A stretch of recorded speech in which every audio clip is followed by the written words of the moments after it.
रामचरितमानस में बड़ा ही सुंदर प्रसंग आता है जब सप्त ऋषि पार्वती जी की परीक्षा लेने आते हैं ना। तो उस प्रसंग को थोड़ा सा हम सुनते हैं।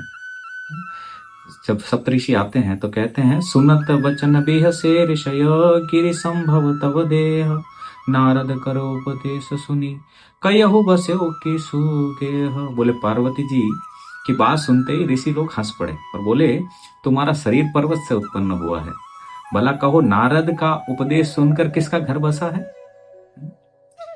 उन्होंने जाकर दक्ष पुत्रों को उपदेश किया था, तो उन्होंने घर फिर लौट करके घर का मुंह भी नहीं देखा, और चित्रकेतु के घर को तो नारद जी ने चौपट ही कर दिया। और फिर यही हाल हिरण्यकश्यप का हुआ है ना। नारद सिख जे सुन ही नर नारी, अवसी हो तजी भवनु भिखारी। जो स्त्री पुरुष नारद जी की सीख सुनते हैं वे घर बार छोड़कर भिखारी हो जाते हैं। उनका मन तो कपटी है, शरीर पर सज्जनों के चिन्ह हैं, वे सभी को अपने समान बनाना चाहते हैं। नारद सिख जे सुन ही नर नारी, अवसी हो तजी भवनु भिखारी। मन कपटी तन सज्जन चीना, आप सरस सब ही चहकीना। उनके वचनों पर विश्वास मानकर तुम ऐसा पति चाहती हो जो स्वभाव से ही उदासीन, गुणहीन, निर्लज, बुरे वेश वाला, नर कपालों की माला पहनने वाला, कुलहीन, बिना घर बार का, नंगा और शरीर पर सांपों को लपेटे रखने वाला है। ऐसे वीर वर के मिलने से कहो किसका कल्याण हो सकता है। क्या ऐसा वर मिलने से तुम्हें सुख होगा। पहले पंचों के कहने से शिव ने सती से विवाह किया था, परंतु उसे ही त्याग कर मरवा डाला, है ना। अब सुख सोवत सोचु नहीं, भीख मांगी भव खाही। सहज एकांकिन के भवन, कब हो किनारी खटाई। अब शिव जी को कोई चिंता नहीं रही, भीख मांगकर खा लेते हैं और सुख से सोते हैं।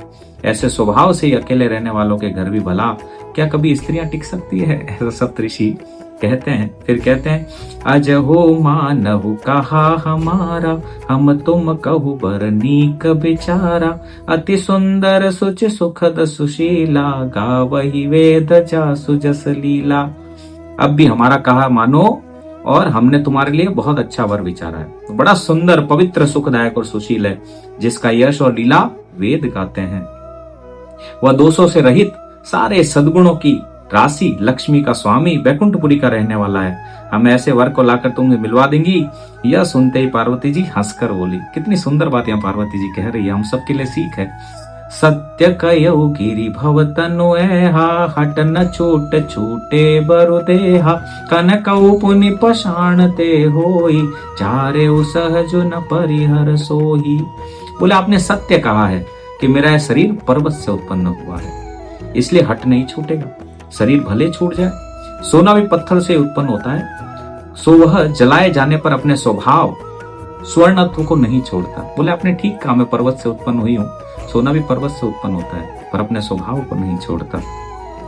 नारद वचनन में परिहरहु, बसहु भवन उजरहु नहीं डरहु।